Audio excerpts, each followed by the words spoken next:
Welcome to the Teacher's Lounge. Today we're talking to Mrs. Simpson, 8th grade teacher at Knapp Charter Academy, and we're talking about student-led environments. This is something that I hear a lot about in the teaching world. It's something that is very important, but I'm going to be perfectly honest with you. I don't know a ton about this topic. It's something I know that a lot of teachers are striving for.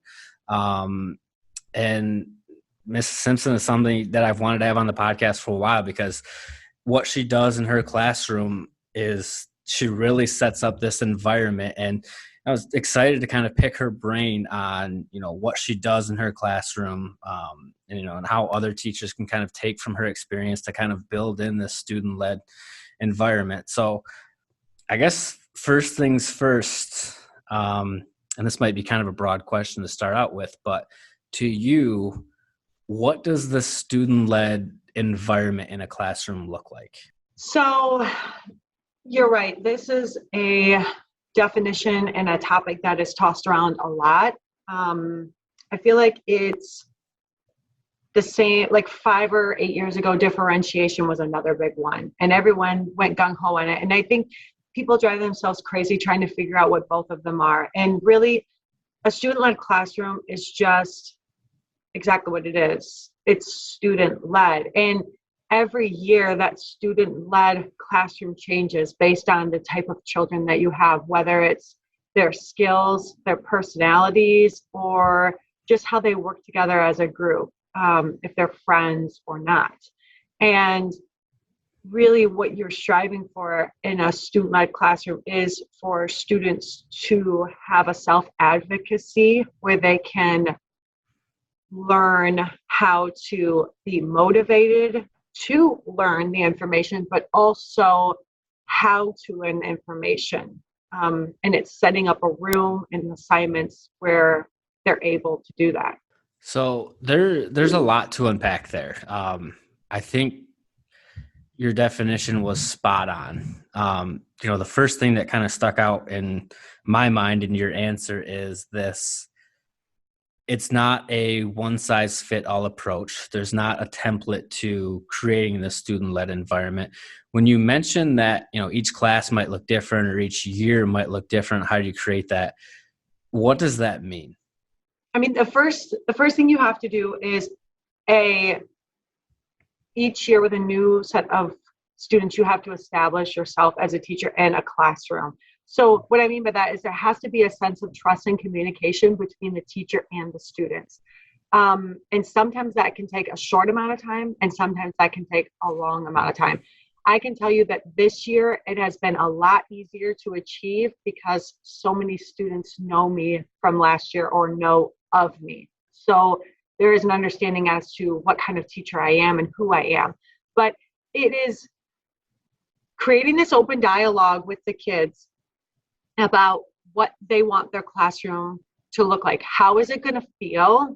How is it going to look? What are the rules going to be? And what will the layout look like? Because that has to be interesting to kids. Now, this is where the part I said before becomes important, where each school year will look different. And that's why you can't focus on the perfection of a student-led classroom to the T of this and then this and then this, because we're in COVID. You can't organize your room a specific way. So you have to get creative with what you do. But once you establish that communication of like what the kids want and how they want it to feel and look, you make sure that the kids know your expectations as far as rules, because there cannot be a student-led classroom without kids who are willing to talk. And if they don't feel safe in talking without the fear of being bullied or ridiculed by peers, or in some cases a teacher, none of that is capable of happening. So when you say, the look and feel is something that they want, are you simply asking them? Specifically, yeah. I mean, with kids, you have to be straightforward, but asking them, what are some things that would help you guys learn? So I guess, for instance, one of the major things I ask my kids is, how do you learn? Do you need to be up and moving around? Are you a fidgeter? Do you like to listen to music? And last year in my classroom, I had a place where kids could sit to be alone. There was a place where kids were allowed to go and work with music. There was a place where you could work in groups. So it's asking all of them as a collective unit, maybe through a survey or even just through open dialogue, how you guys learn best. And hey, if the room were set up in a way that could encourage you to work with a partner or to feel more open to speak on the topic that we're talking about in class, how would that setup look for you? That is fascinating. I remember being in 8th grade English, and it was so regimented that, and I liked my 8th grade English teacher, but everything was very process based. You did step 2 because that was after step 1. The classroom was set up this way. We learned this way. We read Shakespeare because that's just what we did. But the environment that you're creating is so much more inclusive and caters to the students' needs. That's got to make them feel valued at a level that they're probably not feeling everywhere. I would agree with you. It is something that has to be built though, right? Because unfortunately, you do have to start with a regimen. This is what we're going to do. We're going to come into class every day and do this, this, this, and this. And then you start slowly branching out with those things. But yes, as you had said, once you are to the point where you're branching out and you can start challenging the kids a little bit more, they do feel more heard. In fact, I've even had students who have told me that the reason why they come to my class at the end of the day to talk and why they are so much more respectful in my class versus sometimes I even had a student say versus at home is because said child feels heard. And that, 8th grade that's a tough age for anybody. You're going through all sorts of, changes in your life, and it's just a difficult age, but having an environment set up for them and, to your point, a teacher that allows them to kind of be in this environment, that's got to make them feel good. Mm-hmm. So you mentioned that, at the beginning of the school year, yes, it is regimented. And then you kind of allow this, open dialogue to kind of figure out what the classroom should look and what it should feel like. How do you know when the classroom is ready for that dialogue, when it's ready for your students to kind of engage in this, these conversations with you of, I need a corner where I can go and listen to music while I work, or I need to be standing instead of sitting. How do you know your classroom is ready for that? You're ready when when you have established class leaders and they are on board to be class leaders for you, and they know what your goals are. So I have class leaders for all of my in-person classes right now. And they know the expectations, they know the goal. They can come to me with questions, they can come to me with ideas, and we implement those. And once you have those people in place and they're the right people, to slowly start implementing ideas in. Like people call it the brown nose students, but it's not, because they are held much higher than other students. But students start to realize that, like, if they kind of follow on with them, my teacher will let me do more. So it's not this idea of brown nosing, though in their eyes it is. It's an idea of, if you do what's expected of you, not to a measurement, but just to stay on task, there are rewards that come with it. If I'm 22, 23, 24, fresh out of college, just finished my student teaching, and this is my first year going into a classroom, how do I identify who these students might be that can kind of help guide the rest of the classroom that says, yep, they are ready for this conversations. I come to these students come to me, and, kind of set the pulse for the classroom. As you create your road for your classroom in a student-led classroom, you first have to pave it, right? And I think the fastest way to pave your road is to look for easy indicators. And that easy indicator is someone who's willing to raise their hand, okay?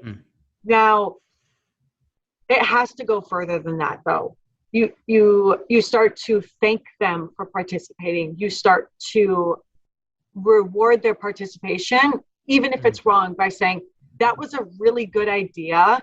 And forgive me for using your error, if you will, is what I say to them, because everyone needs to learn from it. But I'm so thankful that you did. And it's this building up. And I see how they react to that. And then thankfully, as that happens, more kids are willing to get out a little bit more. And then from there, you start kind of watching those people who are participators. The next step is to see what groups they put themselves in when they work in groups together. And there's usually that one loudmouth who raised their hand every day, no matter what, from the first day of school. And I'm thinking of one particular girl right now who I just love. And in fact, I'm going to let her watch this video and she's going to be like, that's me, Miss Simpson. I'll be like, that is you. Who can corral the whole class. But then, to my surprise, one of the people who doesn't hardly talk at all is another class leader, because he is a different kind of role model. So what I'm trying to say is that it is something that evolves over time, and it's role models of people who can model what you want in their classroom. Like my loudmouth is the one who is never afraid to be wrong, and she will always raise her hand. I have another one who is another loudmouth, who is afraid to say, I have no idea what you're talking about. She's the I'm always right. He's the I have no idea what you're talking about. The other role model is the one who is like, I don't know what I'm doing, but I'm going to pretend like I'm going to figure it out because I have to turn it in. That's him. And then I have another girl who is the role model of, I always get my work done and I always know what I'm doing. So I have this perfect square of model students that are for each type of learning category in my classroom. And I'm so glad that, you kind of went into depth of finding these indicators that, it's not always, Mr. or Miss Straight A, always looking for extra credit, teacher's pet, because I just think of myself as an eighth grader, and right or wrong, those were normally the jokes we were making were about, that student that, and now you want me to follow them. I'm glad that there's that distinction that these role models in the classroom, or these students that you look to kind of set the tone in the classroom, aren't necessarily always the ones that are happy to be there in the front row. Hi, Mrs. Simpson, I'm here. Can we start our lesson? I have my pencils and my ruler. Let's go. Yeah. And I think that's an important qualification that, at the end of the day, you're trying to build a student-led environment. You're not trying to build a straight A environment. You're not trying to build a teacher's pet environment. How important is that, incorporating all levels of the student while you're building this environment?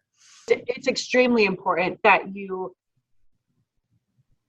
and I guess that's kind of where the, another trigger word, differentiation, comes into play, that a lot of first year teachers hear that word being tossed around a lot. And I honestly get a little bit frustrated, even with myself. Like my own supervisor will be like, you talk about differentiation all the time. And I'm like, I know I do. And I even hate hearing the word, but in reality, it is so important, because every kid is at a different level. And it goes back to what I had said before.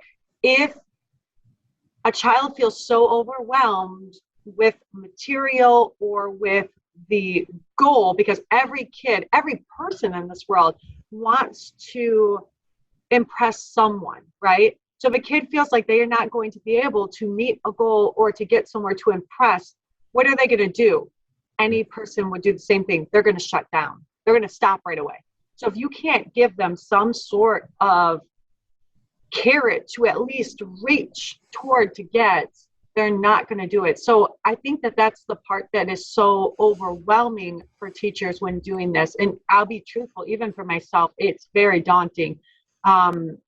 Projects are a lot harder to come up with, because you got to create 4 to 6 different kinds of projects for these kids to be able to show you that they grasp the information and can demonstrate that for you through different projects and through different assignments. And it is hard, but the reward is huge. There are so many kids who are so talented.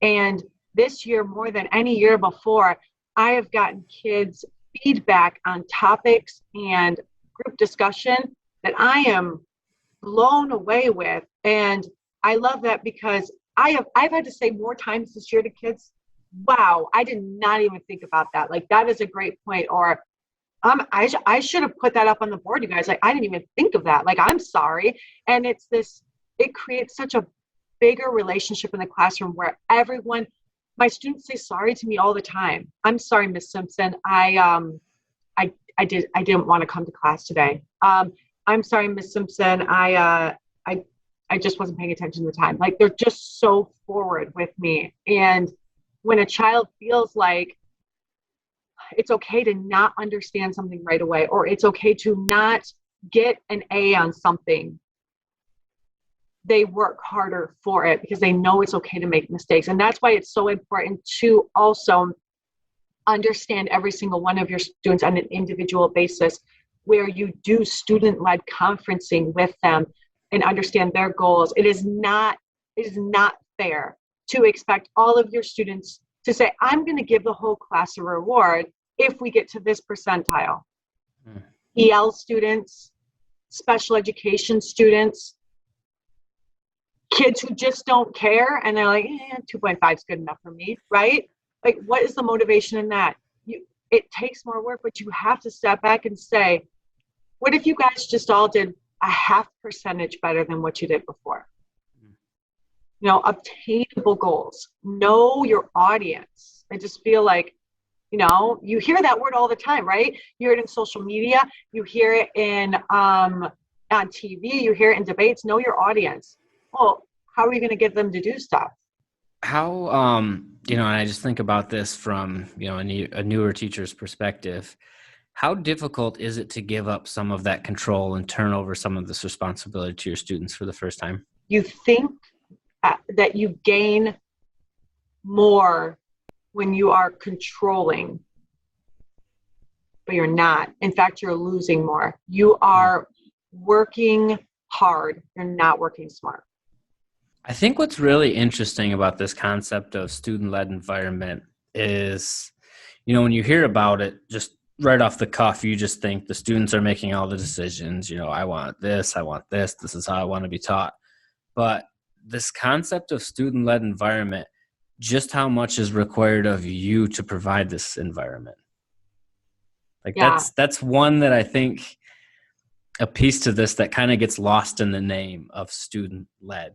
Like you're building this environment, you're providing these, emotional connections.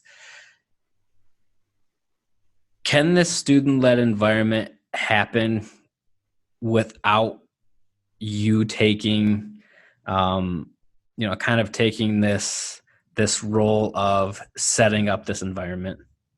As a teacher, I was saying this in my head as you were asking the question. As a teacher, I view myself as a manager or as a supervisor, right? Could a manager and a supervisor not be there and things still run the way they should? Yes. But is there going to come a point where the manager does need to be there? Yeah, of course, right? For paying out the salaries, doing the hours, ordering things, whatever that is. So I think how I want to answer that is just like that. Am I trying to create a classroom in which my kids work while I'm standing in the corner watching, kind of just perusing around? Yes. So that they don't need me in that moment. But do they need me to facilitate that environment for them? Yeah, they need that manager to be there to give that to them. And that, I think, kind of what we're just hitting on. I wish there was another, set of buzzwords that we could call this.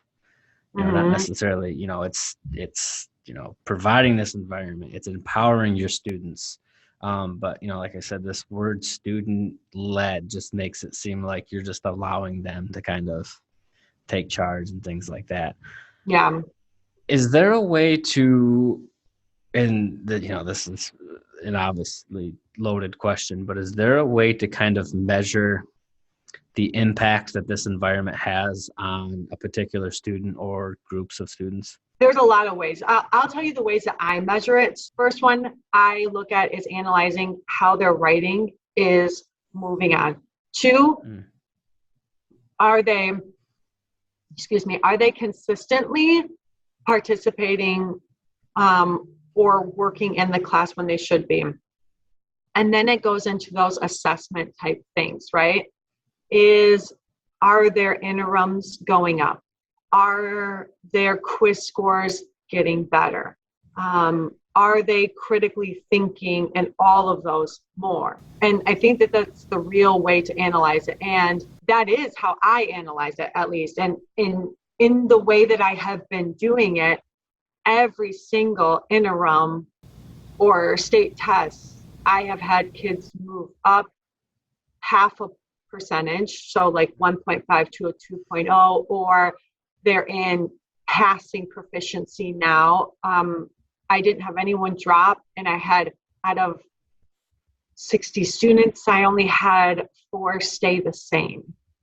If I'm a newer teacher, how do I start this process of building a student-led classroom? I think what the first and foremost thing you need to start with is StudentLed Conferences. I would have to say that is the biggest thing. I did not start with that first, and I wish I would have started with it, because it made it so much harder to get to know my students. StudentLed conferencing is something you could do every couple weeks, but it's really sitting down and looking at the objectives that you have in a unit and listing out maybe your biggest assignments that you have in that unit, and helping your students create goals, knowing about their academic success in prior years through the testing, maybe that's done at the school, interims, for instance, at NHA, and asking them, what do you want to get better at? Like, where do you want to be? And then once you kind of understand that, ask them, getting to know more about them. These student-led conferences are huge. They tell you a lot about their personal life, where they want to be, and who they are. And when you start to understand that, that's when you can start facilitating a student-led classroom. And that, to your point of, having these relationships with them, these one-on-one relationships, kind of taking these relationships a little bit deeper than just, calling on Sally, just, this encounter of one-on-one while within the class of the group. But when you have one-on-one with these student-led meetings, that's got to just build on itself with the relationship you have with them, with the engagement in the classroom, with them feeling valued. Is that something you do weekly, monthly? My goal is to do it at the beginning of the year, obviously. And then I try to do it at the minimum at the end of every unit, unless I have something big coming up, then I will do it too. So if I know I've got like M-STEP or PSAT, things like that, I will do another one in between, because I converse so much with my kids now because of that relationship I built, that it's ever going now. So now it's just maintenance, truthfully. But I would say, as a new teacher who is starting this and you don't really know how to do it, you may want, I would say it would be a very good idea to trial and error this every week, but not with all students every week. Maybe categorize your students into groups of 3 or 4 and be like, this week I'm going to talk to these 3 or 4. Next week I'm going to talk to these 3 or 4. And you choose the same day every week, and the day that you're doing it during whatever time period it is, purposely, again, it's all about planning. Everything is planned out. Purposely plan it around a time in which your students are doing independent work, whether that's with partners themselves, so that you can step away to do 10-minute conferencing with each kid. And then you're only out for 30, 40 minutes. You can do it right outside the door in the hallway. The door is cracked, and if you have set up an environment where the kids know they need to stay on task, then they will. Of course, you got to give yourself grace as a first-year teacher or even a first-year teacher doing this, because it is not going to go the way you planned. They are going to get riley the first few times, and you just have to remind them in a kind way. I expect more of you. Use empowering words. Don't tell them no. Explain to them why. Help them learn how to be different. Don't just tell them to be different. And it flows. What's interesting is, kind of at the beginning of our conversation, one of the questions I asked you was, how do you start understanding what your students need in a classroom, what your students want in a classroom, how they can thrive in this learning environment? These one-on-one student-led conversations might, and I may be wrong in this, but is that a good way to start building these relationships, understanding when I meet with, Johnny or Susie for, the 5 or 10 minutes that I have scheduled, really allowing them the opportunity to say, this is what I need in a classroom to thrive. This is how I learn. I can't sit by the window because I'm easily distracted. Do these meetings provide the opportunity for you to really fine tune what your classroom as a whole needs? Yeah, it certainly does, especially because those kids who do get off task, as you just said, they can't sit by the window because of this, or kids who need to be in the front row because they can't see the thing right, or they can't the board right, or they can't sit in the back row because then they're looking at everyone's computers. Knowing that is helpful, but that's also really helpful, obviously, because if you've got all of your parts working, then your machine can work. And that's how I kind of envision it, is my students as gears inside of the whole engine that works.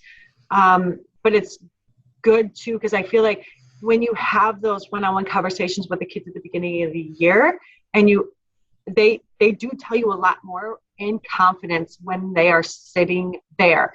Then what I love to do is come back to the whole class and say, this is what some kids want. In talking to everyone, this is what they said. This is what another group of people said. This is what some people disagreed with. Then you see people start talking because they're like, I'm not alone. And, I just think of myself, 8th grade Scott. I'm probably not sharing a ton of, some personal things with my teachers. And I was the kid that was distracted when I sat by the window, I'm probably not telling my teacher that. But to your point of, sharing that out with the rest of your classroom, and obviously not saying individual kids' names, but, some of the kids don't want this. That, to me, as someone that doesn't like talking about my feelings or emotions, and especially 8th grade Scott didn't, that would make me open up.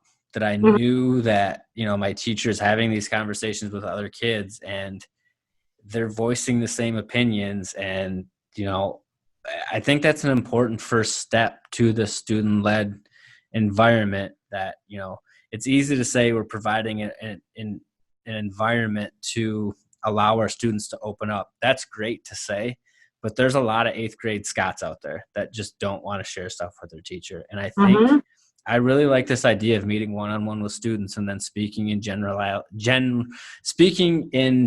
terms to the class, that some students like this, some students like that. That's a really cool concept. If you had to go back to day one of your classroom, you're standing in front of a classroom for the first time, you just finished your student teaching, this is your first teaching job by yourself, what would you tell yourself about student-led environments? Yeah, do the StudentLed conferencing and do not go into the classroom not smiling.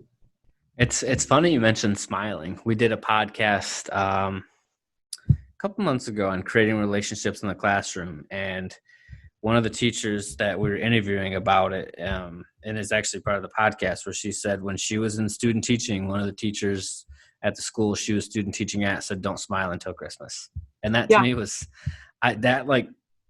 just kind of blew my mind a little bit. Like, what? What does that mean?